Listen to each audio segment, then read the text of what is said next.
네, 국민의힘 유력 당권 주자인 나경원 의원과 원희룡 전 장관, 한동훈 전 비대위원장이 오늘 차기 당대표 선거에 나란히 출사표를 던집니다. 여야 원내대표는 오늘 원구성 막판 협상에 나서는데요. 네, 두 분과 이외 정치권 소식 짚어보겠습니다. 정우김 전 국회의원, 배종호 한국정치평론가협회장 모셨습니다. 두 분 어서 오십시오. 네, 안녕하세요. 안녕하십니까? 오늘 국회 같은 장소에서요, 당대표 출마 선언이 1시간 간격으로 예고가 되어 있습니다. 말씀드린 대로 나경원 의원, 원희룡 전 장관, 한동훈 전 비대위원장인데 각각 어떤 메시지가 나올 거라고 좀 보시는지 여쭙겠습니다. 먼저 정 전 의원님. 이미 이제 언론의 보도가 나오고 있는데요. 한동훈 전 비대위원장 같은 경우는 이기는 정당을 강조하더라고요. 그러니까 이제 대선을 포함해서 정권 재창출이 돼야 된다라는 부분을 강조하겠죠. 물론 후보들이 당 통합을 한 목소리로 강조하긴 할 겁니다. 특히 원희룡 전 장관 같은 경우는 원팀 그리고 당정일체 그러면서 이러다가 우리 다 죽는다. 그러니까는 이제 하나가 돼야 된다라는 부분을 강조할 것 같고요. 나경원 의원 같은 경우는 역시 통합인데 원희룡 전 장관하고는 조금 결이 다른 친윤도 반윤도 비윤도 모두 하나가 돼야 된다라는 차원에서 그런 메시지는 들어갈 것 같고요. 아마 예민한 질문은 기자들의 백브리핑을 통해서 나오면 어떻게 답할지, 그래서 본인의 선언보다 질문에 대한 답변이 더 관심을 얻지 않을까, 그렇게 예상이 들어요. 어떤 질문을 하면 좋을까요? 지금 이미 그것도 언론 보도에 다 나온 건데요. 사실은 정책보다도 지금 정치적으로 얼마 전에 최혜병 문제와 관련해서 입법 청문회가 있었고 또 법사위의 특검법이 이제 법사위를 통과를 했는데 그것과 관련해서 어떤 입장인지를 공통으로 물을 것 같고요. 또 대통령 부인과 관련한 문제에 대한 질문도 나올 것 같고요. 특히 이제 한동훈 전 비대위원장은 윤한 간에 여전히 갈등의 골이 있다라고 많은 사람들이 인식하기 때문에 한동훈 위원장의 입에서 어떤 말이 나오느냐를 상당히 많은 언론과 국민들이 관심 가지면서 주목하지 않을까 하는 생각이 드네요. 메시지도 중요하지만 그보다도 예민한 사안에 대한 질문이 나왔을 때 어떻게 답변을 할 것이냐, 이 부분도 좀 지켜봐야겠습니다. 배종호 협회장께서 어떻게 보세요? 일단 세 명의 후보 모두 공통적으로 현 보수의 위기를 강조하고 자신이 위기 극복의 적임자, 그리고 더 나아가서는 정권 재창출의 적임자다라는 점을 강조를 할 텐데, 강조점은 이제 서로 차이가 있겠죠. 일단 나경원 의원 같은 경우는 뿌리론을 강조를 할 것 같아요. 지금 이제 보수의 진정한 가치를 다시 회복을 해야 된다. 당을 좀 이용만 하려는 그런 사람들을 경계해야 된다라면서 이제 한동훈 후보를 좀 겨냥을 하는 그런 메시지, 그러면서 자신이 그동안의 보수의 가치, 또 국민의힘 보수의 뿌리로서 노력하고 희생해왔다라는 점을 강조를 할 거고요. 지금 이제 원희룡 후보 같은 경우는 친윤론을 강조를 할 것 같아요. 지금 이제 당정일체론을 얘기를 하면서 보수의 현 위기를 극복하기 위해서는 대통령과 긴밀한 소통을 관계로 당정이 하나가 된다. 그러기 위해서는 자신이 책임자다라는 얘기를 할 것 같고요. 이제 한동훈 후보 같은 경우는 역시 이제 경쟁력을 강조를 할 것 같아요. 자신이 이제 가장 압도적으로 여론조사 지지가 나오고 있지 않습니까? 그래서 자신이 보수의 미래를 만들 수 있다. 그리고 더 나아가서는 정권을 재창출할 수 있다라는 점을 좀 강조를 할 것 같고요. 지금 이제 가장 유력한 후보로는 역시 이제 한동훈 지금 후보가 꼽히고 있는데, 한동훈 후보가 지금 출마 메시지를 던질 때 총선 패배 책임에 대해서 어떤 입장을 내놓을지가 굉장히 좀 주목이 되고요. 그리고 가장 유력한 후보답게 앞으로 이 대통령과의 관계를 어떻게 해 나갈지, 그리고 또 국민의힘 이 개혁을 어떻게 할지, 그리고 그동안에 이제 총선에서 참패한 이유 중에 하나가 국가의 미래 비전 제시는 없었다라는 그런 얘기가 있었기 때문에 앞으로 본인이 보수의 당권을 획득할 경우에는 장기적인 차원에서 국가 미래 비전을 어떻게 끌고 갈지 이런 부분도 좀 입장 표명이 있어야 될 것 같습니다. 예, 두 분께 오늘 출마 선언을 할 후보들이 어떤 메시지를 낼지 간략히 여쭤봤는데 좀 구체적으로 어쨌든 국민의힘 전당대회와 관련해서 살펴보도록 하겠습니다. 앞서 두 분이 말씀해 주신 것처럼 뭐 한동훈 전 비대위원장의 일성에 대해서 아무래도 많은 분들이 관심을 갖고 있는 것 같아요. 한 전 위원장 같은 경우에 국회 소통관에서 기자회견은 또 처음이라고 하더라고요. 뭐 직접 그 전에도 본인이 취임 일성을 작성한 적도 있고 이번에도 또 수락연설문, 지난번 수락연설문도 그렇고 오늘 출마 선언문 역시 본인이 직접 쓸 것으로 전해지고 있는데 그 수준에 대해서 관심이 쏠립니다. 어느 정도 수준과 코멘트가 나올 거라고 보세요? 구체적으로 좀 예상을 좀 해볼 수 있을까요? 사실 이 이제 뭐 연설문 같은 경우, 특히 정치인의 경우는 본인이 쓰는 것이 굉장히 의미가 있죠. 그런데 이것이 이제 국민 주권자들을 대상으로 하는, 물론 이번에 이제 경선은 그 안에 당원들도 굉장히 중요한 변수가 되겠지만은요. 그렇기 때문에 본인이 쓰더라도 아마 주변 참모 내지는 측근들의 그런 의사라든지 의견이 상당히 반영돼 있을 거라고 예상을 하고요.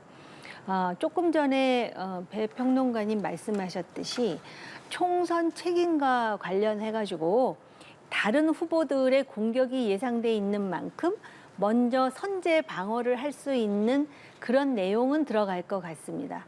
그래서 자신이 왜 이번에 다시 당대표로 나서야 되는지를 정당화할 수 있는 그런 이야기가 들어갈 것 같고요. 조금 전에 제가 언급한 뭐 해병대 원 특검 문제라든지 내지는 그 김여사 문제와 관련해 가지고는 본문에는 안 들어갈 것 같고요. 아마 이제 질문이 나오면 준비가 돼 있겠죠. 그래서 질문을 했을 때 답변의 강도가 어느 정도냐에 굉장히 고민을 했을 것 같아요. 자기 생각과 당원들의 생각과 당을 지지하는 사람들의 생각과 또 상당히 그 당에 대해서 중립적인 국민들의 생각을 어떻게 하나로 모아서 가장 적절한 그 워딩을 할 수 있느냐를 이제 지켜볼 테니까는요. 그래서 위기와 관련해서도 얘기가 나오겠죠. 그리고 아마 본문에서 그 대통령과의 관계에 대해서도 암시할 수 있는 일정 정도의 언급은 있을 거라고 봐요. 예. 관계를 잘 유지하겠다는 얘기가 들어가겠죠. 예. 앞서 또 저희가 언급한 것처럼 한 전 비대위원장 국회 소통관에서 기자회견은 또 처음이거든요. 앞서 국민의힘에서 뭐 원외 당대표 불가론 이런 이야기들도 계속 나오고 있는 상황에서 장소도 그렇고 또 메시지도 그렇고 주목이 많이 되는 상황입니다. 네, 일단 뭐 가장 설득력 있는 메시지를 내놔야 되겠죠. 우리가 잠깐 언급했지만은 총선 패배에 책임을 진다면은 사퇴를 했지 않습니까? 그러면 이제 나오지 않는 것이 맞죠. 그럼에도 불구하고 나왔기 때문에 많은 이제 경쟁자들이 문제 제기를 하고 있는데 여기에 대한 확실한 답변을 줄 수밖에 없고요. 그리고 또 언론에서 또 앵커께서도 질문을 던졌지만 궁금해하는 대목이 과연 현재 정치권의 핵심 쟁점인 최상병 특검 법안 또 그리고 김건희 여사 특검 법안에 대해서는 어떤 메시지 내지는 입장을 밝힐 것인가. 단도직입적으로 전망을 하면은 이 최상병 특검법 또 그리고 김건희 여사 특검법에 대해서는 언급을 하지 않을 가능성이 높다고 봅니다. 그 이유는 두 가지인데요. 첫 번째로는 일단 선거 전략에 맞질 않습니다. 지금 이제 한동훈 후보 같은 경우는 압도적인 우위를 점하고 있는데 친윤이 결집할 경우에는 그래서 지금 막판에 갑자기 원희룡 후보가 뛰어 들어왔지 않습니까? 그래서 이제 새로운 친윤 후보로 부상하고 있는 그런 상황인데 만약에 1차 결선 투표에서 승부를 짓지 못하고 1차 투표에서 승부를 짓지 못하고 2차 결선 투표로 갈 경우에는 변수가 생기거든요. 그러니까 이제 한동훈 후보 입장에서는 1차에서 쐐기를 박아야 되거든요. 그러니까 여론조사 결과가 그대로 1차 투표에 나타나야 되는데 만약에 이 두 가지 문제, 김건희 여사 특검법 또는 뭐 최상병 특검법 이 문제에 대해서 차별화된 입장을 내세울 경우에는 친인 지지층이 대거 이탈할 가능성이 있거든요. 그러면 1차에서 승부를 질 수가 없는 거죠. 그러면은 2차 결선 투표로 되고 변수가 되기 때문에 특히 이제 한동훈 후보 같은 경우는 윤석열 대통령이 식사 제안 했지만은 거절했지 않습니까? 그런데 이번에 이제 본인이 또 출마한다고 전화를 했지 않습니까? 그 이유는 뭐 A 차원도 있겠지만 친윤 지지층을 겨냥한 거라고 봐야 되거든요. 그런 차원에서는 이걸 이제 언급하지 않을 가능성이 있고 또 하나 이유는 이 문제를 언급할 경우에는 완전히 기사의 초점이 바뀌어버려요. 그렇게 되면 이제 본인이 이 출사표를 던진 메시지가 퇴색되기 때문에 제가 볼 때는 뭐 던지지 않을 가능성이 높다. 다만 본인이 당대표가 된다면 결국은 가야 될 길이 윤석열 대통령과 차별화를 해야 되거든요. 그러면 당대표가 된 이후에는 김건희 여사 문제 또는 최상병 문제에 대해서도 차별화된 메시지를 내놓을 가능성이 굉장히 높지 않나 이렇게 전망이 됩니다. 예, 한 전 위원장 이야기 좀 더 해보겠습니다. 가장 먼저 전당대회 러닝메이트도 완성을 했습니다. 최고위원 러닝메이트로 재선의 장동혁 의원, 또 초선의 박정훈 의원을 낙점을 했고 또 청년 최고에는 진종호 의원을 발탁을 했습니다. 여기에 대해서 어떻게 평가를 하시나요? 이게 이게 독특한 현상인 게요. 러닝메이트라고 해서 이제 패키지로 우리는 원팀이다 해갖고 같이 나가는 거나 같은 의미인데, 이게 아마 그 이준석 전 대표의 어떤 교훈이 작동을 한 것 같아요. 그때 이준석 전 대표가 당대표 경선에 바람을 몰고 압도적인 1위를 했으나 막상 당대표로서의 당을 운영하는 과정에서 소위 그 친이준석계가 아닌 그 정치인들 최고위원회에 의해서 비토당하고 결국은 불명예 퇴진을 하는 그런 수모를 겪을 수밖에 없기 때문에 당대표가 되더라도 본인을 확고하게 백업해주는 최고위원들이 있어야 된다라고 생각해서 아예 드러내놓고 지금 이 사람들이 제 러닝메이트예요. 이렇게 하는 것 같아요. 그런데 지금 그 당의 특히 국회의원의 구성을 보면은 전체적으로 TK나 PK 의원들이 많잖아요. 근데 과연 이 사람들이 지금 어떤 생각을 하고 있는지가 변수가 될 수 있어요. 왜냐하면은 지금 당의 위기를 극복하는 거에 일차적인 그 목표가 어떻게 보면은 대통령이 안정적으로 국정 운영을 하도록 민주당이 흔들어대지 않는, 심지어는 탄핵이라는 언급까지 하는데 그런 의식을 갖고 있거든요. 그래서 제가 볼 때는 러닝메이트 중에 TK, PK 그리고 여성 후보를 누구로 하느냐가 중요할 것 같고요. 그다음에 인지도라는 문제가 있어요. 네. 만약에 다른 후보가 제 러닝메이트는 이 사람들입니다 하고 인지도가 훨씬 높거나 아니면 당원들에게 좀 더 소구력이 있는 사람이 나올 경우에 과연 이 한동훈 카드가 먹힐 것인가 안 먹힐 것인가 이것도 관전 포인트예요. 그러니까는 지금 현재 언론 보도나 여론으로 보면 한 위원장의 당선 가능성이 매우 높으나 과연 그것이 최고위원까지 이어질지 예. 아니면은 대표까지만 하고 당 내에서도 견제 심리가 작동할지. 왜냐하면 임기 말이 아니고 대통령의 임기가 3년이나 남아있기 때문에 우리도 처음 보는 또는 그들도 처음 경험해보는 현상이기 때문에 그 부분이 어떻게 작동할지를 좀 봐야 되겠죠. 알겠습니다. 자, 면면을 구성한 전략에 대해서는 어떻게 보셨습니까, 회장님? 일단 앞으로 국민의힘의 미래 개혁 방향을 좀 시사하는 그런 포진 같습니다. 지금 한동훈 후보 같은 경우가 73년생이거든요. 굉장히 이제 젊은 당 대표가 만약에 당선이 된다면 나오는 것이죠. 그리고 지금 국민의힘 같은 경우는 완전히 난파의 위기 때문에 근본적으로 환골탈퇴해야 되는데 젊은 보수로 미래 개혁 방향을 잡고 있는 것 같습니다. 그렇게 말씀드린 이유는 지금 이제 장동혁 이분 같은 경우만 69년생이고 지금 이제 한동훈 73년생 그리고 박정우 71년생 그리고 진종호 79년생이니까 지금 러닝메이트까지 포함해서 4명 가운데 3명이 지금 70년대 생이거든요. 그런데 이제 말씀하신 대로 이렇게 공개적으로 러닝메이트 제를 나타낸 그런 경우가 굉장히 드물거든요. 그런데 그 이유는 당권 획득과 굉장히 민감한 관련이 있습니다. 당권 획득이라 하면 물론 당 대표가 돼야 되겠지만은 최고위원회가 모두 9명으로 구성이 돼 있거든요. 그런데 의결 정족수가 5명이지 않습니까? 그러면 5명 이상을 확보를 해야지 진정한 당권을 확보하게 되는 거예요. 왜냐하면 지금 이제 친윤 또 그리고 윤석열 대통령 같은 경우는 지금 거의 뭐 노골적으로 한동훈 후보를 견제를 하고 있지 않습니까? 그래서 1차적으로 한동훈 후보가 되는 것을 저지하려는 그런 전략을 갖고 있지만 만약에 이 1차 저지선이 뚫릴 경우에는 최고위원회 친윤계를 넣어야만이 한동훈 대표를 견제할 수가 있거든요. 그렇다면 의결 정족수가 5명인데 지명직 최고위원 1명 하면 이 3명 플러스 지명직 최고 하면 이제 5명을 확보하니까 진정한 당권을 획득하게 되는 거예요. 그리고 또 하나는 지금 이제 선출직 최고위원 5명 가운데 4명이 사퇴를 하게 되면 이제 비상체조로 가도록 지난번에 당헌 당규를 개정을 했지 않습니까?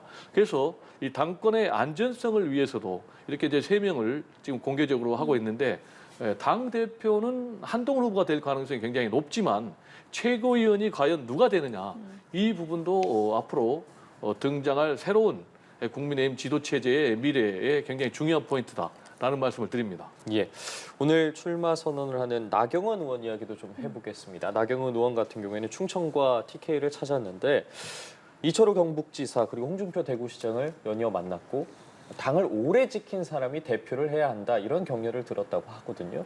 이러한 부분들에 대해서는 좀 어떻게 평가하십니까?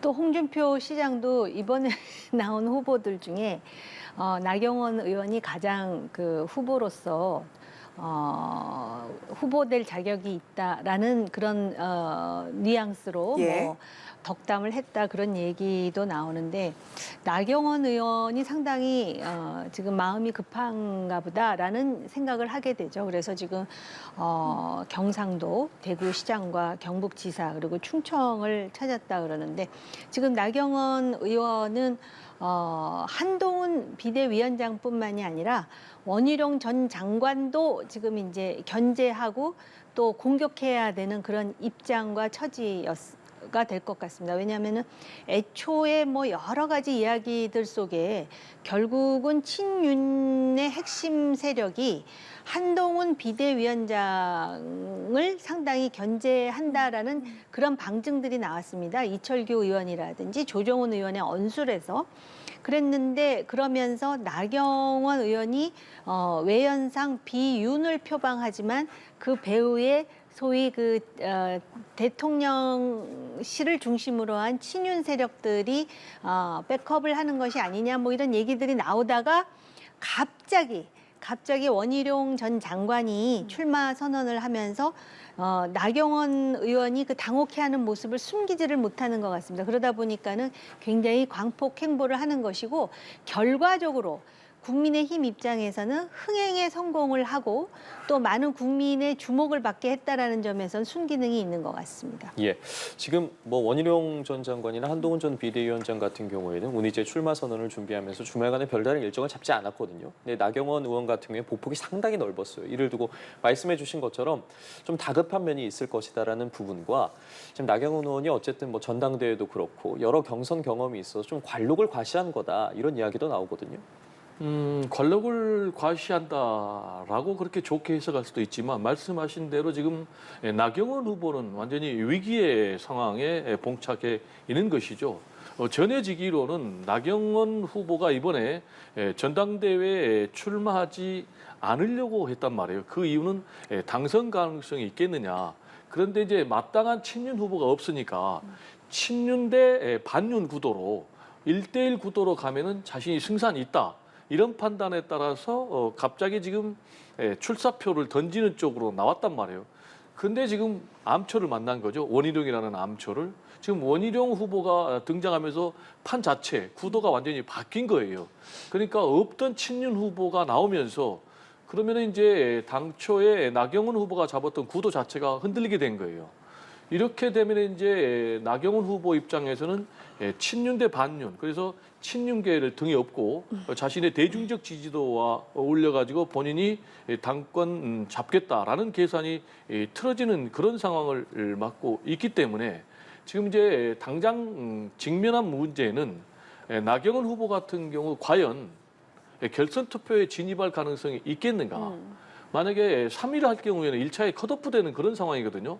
이렇게 되면은 무슨 문제가 생기냐면 지난번 전당대회에서 실패를 했지 않습니까? 이번 전당대회도 실패하면 상당히 본인이 그림 그리고 있는 앞으로의 정치적 미래, 지금 뭐 전해지기로는 서울시장 선거에 도전할 그런 계획을 갖고 있다는데 지금 큰 타격을 입게 되는 것이죠. 따라서 지금 본인이 선택할 수 있는 것은 어떻게든지 결선 투표에 들어가서 결선 투표에서 역전해서 지금 한동훈 후보를 이기는 건데, 그러기 위해서는 이제 TK표, 지금 뭐 압도적인 당원을 갖고 있기 때문에, 그래서 이제 충청도에서 TK 방문해서 홍준표 대구시장, 일단 한동훈 후보하고는 이제 사실상 정적 관계니까, 그리고 또 경북지사를 만나서 지지를 끌어내고 있는 상황인데, 이런 것들이 과연 실제로 TK 당원 표심을 움직일 수 있을지. 왜냐 말씀드린 대로 친윤 원희룡 후보가 등장한 그런 상황에서 예. 좀 위험한 상황이 아닌가 이렇게 우려가 됩니다. 네, 원희룡 전 장관이 뭐 엘살바도르 특사 보고차 회동했다고는 하지만 일단 윤 대통령과 만나고 나서 출마 선언을 했다라는 게 전해지니까 나 의원 입장에서는 제2연판장은 안 된다라는 좀 워딩까지 나오면서 날을 좀 세웠습니다. 이번 전당대회도 계속해서 뭐 윤심, 친윤 이런 말들이 계속 소환이 되는데요. 어떻게 보셨습니까? 그래서 지금 후보들이 전부 뭐 대통령을 만나거나 또는 전화를 해서 본인이 출마한다는 것을 알렸다. 그러니까 이게 그 임기 3년 남은 것에 대한 어떤 현실을 예. 그대로 보여주는 측면이고요. 그리고 당의 관성이라는 게 있기 때문에 그동안에 사실 지금 우리가 뭐 친윤, 비윤, 반윤 그렇게 말은 하지만 그 당의 반윤이 어디 있어요. 비윤이 어디 있고. 그런데 총선이 끝나면서 친윤 내부가 조금씩 분화하는 양상을 보이는 데다가 과연 한동훈 비대위원장이 반윤인가에 대해서 아직도 익숙하지 않은 것이죠. 왜냐하면 대통령이 직접 꼽아가지고 그 비대위원장에서 선거를 했는데, 물론 지금은 관계가 소원하다라는 걸 알지만은 갑자기 한동훈 비대위원장을 반윤으로 정리하려니까 그것도 지금 어색하고 불편한 거예요. 당원들 입장에서는. 그런 상황에서 이제 그 대통령이 과연 이 총선, 지금 경선에 거리를 둘 것인가 아니면은 관심을 가질 것인가. 그런데 예. 많은 사람들이 대통령이 관심을 갖고 있다 내지는 가질 것이라고 말하는 사람들이 훨씬 많죠. 그래서 그런 상황이라면 그 원희룡 후보 특히 뒤늦게 뛰어들었는데, 그런데 이제 특히 그 당장 당사자들이 더 피부로 느낄 거 아닙니까? 근데 나경원 의원이 제2의 연판장은 안 된다 그러면서 막 지금 그 거의 예. 상당히 흥분하고 있는 걸로 봐서는 지금 계속 영향을 미치고 있고, 오히려 원희룡 후보의 배후에 그러면은 그 지금 그 소위 대통령을 엄호하는 친윤 세력이 있는 건가? 이런 상상을 하게 만드는 요소가 되는 것이죠. 예. 자, 이번 전당대회에서도 윤심이 계속해서 좀 힘을 발휘하겠습니까, 회장님? 이미 뭐 윤심은 작동 중에 있지만 그게 전당대회 결과에 어느 정도 영향을 미칠지는 상당히 좀 미지수인데, 저는 개인적으로 전망하기는 지난번 3.8 전당대회 때는 사실상 찍어 눌러가지고 지금 김기현 당대표를 만들지 않습니까? 근데 이제 그때는 집권 초기고 4월 10일 총선 참패 이전이거든요. 예. 그러니까 대통령의 힘이 막강했어요. 그러니까 뭐 안철수 주저앉히고 나경원 후보 같은 경우도 뭐 연판장 사태까지 만들어서 주저앉혔는데, 사실 민주정당에서 이런 일이 있으면 안 되죠. 더구나 연판장 사태를 주도했던 사람들이 국민의힘 초선 의원 48명이거든요. 초선 의원이라 하면은 국민의힘의 미래가 돼야 되는데 이런 구태적인 행동을 했다는 것이 상당히 좀 제가 볼 때는 안타까운 부분인데, 이번에 윤석열 대통령 입장에서는 당연히 한동훈 후보가 당권을 잡는 걸 원하지 않겠죠. 왜냐? 미래 지금 권력으로 여권 내부에서 인식되고 있는 사람이 당 대표가 되면 대선 주자인데 바로 레임덕이 심화될 수밖에 없는 그런 상황. 그럼에도 불구하고 결과적으로 얘기하면 윤석열 대통령이 개입해도 결과는 좀 바꾸기는 어려울 것이다. 왜냐? 지금 뭐 4월 10일 총선 참패 원인 제공자가 한 명만 뽑은다면 윤석열 대통령 아닙니까?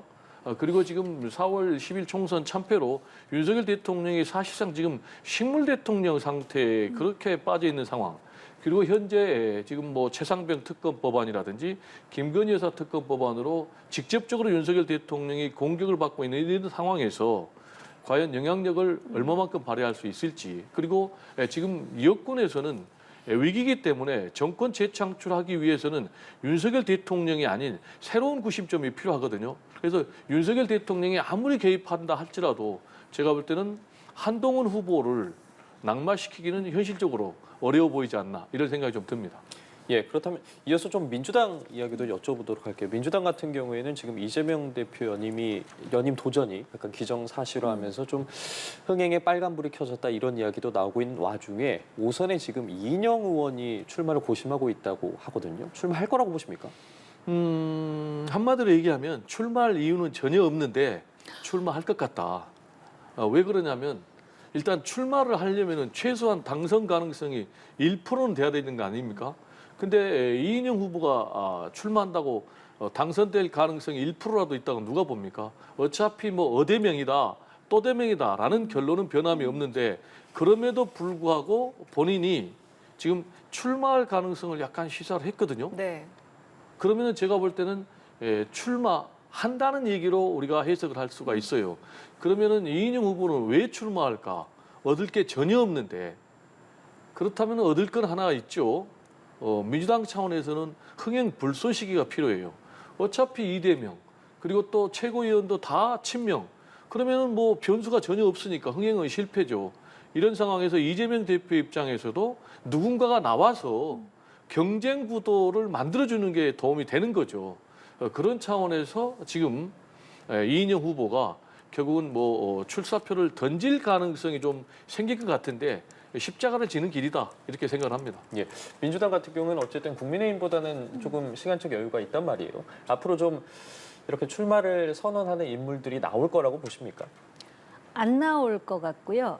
지금 불쏘시개 표현을 해주셨는데 불이 붙어야 불쏘시개죠. 불이 안 붙으면은 그래서 지금 어찌됐든 이인영 의원이 용기를 낸 것인지 아니면은 정말로 그 추대라는 그 그림이 부담스러워서 약속 대련을 하는 것인지 그렇게 관전자들은 외부에서 궁금해할 수밖에 없죠. 그리고 항상 이재명 대표에게 도전을 한 사람들은 거의 가죽이 벗겨지는 수모를 당했었잖아요. 지난번 총선 때 공천 과정도 그랬고 그럼에도 불구하고 이거 자체가 흥행에 비상이 걸렸는데 그거를 해소해 줄 수 있는 요소는 아닌 것 같습니다. 당장 지금 우리가 대담을 하면서 민주당 질문 지금 거의 끝나갈 무렵에 이거 하나 하고 끝날 거 아니겠어요? 지금 이 정도로 흥행에 있어서 민주당은 실패하고 있다는 걸 보여주는 오늘 거죠. 오후에 또 국민의힘 전당대회가 있어서요. 좀 그 얘기를 주로 해봤는데. 예, 민주당 이야기도 좀 구체적인 내용이 나오면 또 여러 가지 여쭤보도록 하겠습니다. 자, 오늘 우원식 의장 주재로 국회 원구성을 위한 막판 협상에 나섭니다. 오늘이 이제 시한 마지막 날이잖아요. 과연 합의에 물꼬를 틀 수가 있을지, 합의가 불발된다면 여당에서 남은 7개 상임위를 수용을 할지 어떻게 생각하시는지 먼저 정 전 의원께 여쭤보겠습니다. 여당으로선 딜레마죠. 그리고 사람들마다 다 생각이 다른데 심지어는 지금 야당 원내대표가 그렇게 안 들어올 거면은 세비를 반납하라. 예. 이제 이런 얘기까지 하는데 정말로 안 들어올 거면은 저 야당 대표가 그런 식으로 조롱조로 얘기하기 전에 스스로 세비를 반납하고 계속 안 들어오든지. 근데 이런 상황에서 지금 어떤 옵션을 취해도 여당이 지금 면이 안 서게 돼 있죠. 이미 3가지 제안을 하고 뭐 1년씩 교대로 하자는 얘기를 했는데 안 먹히지 않습니까? 예. 그런데 야당이라면 모르겠는데 여당이기 때문에 이거 시간이 길어지면 길어질수록 국민들로부터 비난받고 그다음에 중요한 그런 그 법안에 대해서 야당이 일방적으로 지금 다 통과시키고 있잖아요. 그럴 거면은 사실 진작에 들어갔어야 된다라고 저는 개인적으로 생각해요. 예, 시간이 조금 늦었다라는 말씀하셨고요. 최 부장님 말씀 듣겠습니다. 뭐 저도 그 말씀에 동의를 하고요. 일단 집권당의 책임은 무겁습니다. 국민의 삶을 책임지라고 정권을 준 거 아닙니까? 그러면은 거기에 상응하는 역할을 해야 되는데 지금 모습을 보면은 집권당이 사실상 지금 장애투쟁을 하고 있는 거거든요. 이건 이제 굉장히 무책임한 거죠. 그리고 지난 21대 때도 개헌국회 때 굉장히 진통을 해가지고 민주당이 18개 상임위를 독식을 했지만 결국 시간 지나가지고 7개를 가져갔거든요. 그러면 저는 이제 타이밍의 문제다. 지금 어느 때보다 민생이 어려우니까 결국 뭐 다음 주 월요일 날 의총에서 현실론이 우세하냐, 강경론이 우세하냐에 따라서 결과가 달라지겠지만 저는 개인적인 바람으로 민생이 너무나 엄중한 상황에 있으니까 전격적으로 원구성에 합의돼서 정상적으로 국회가 좀 돌아갔으면 좋겠습니다. 예, 알겠습니다. 원구성도 그렇고 오늘 오후 이제 국회에서 진행될 국민의힘 전당대회 후보들의 출마 선언과 관련해서 오늘 두 분과 이야기를 나눠봤습니다. 정호김 전 국회의원, 배종호 한국정치평론가협회장과 함께했습니다. 고맙습니다. 고맙습니다. 네, 감사합니다.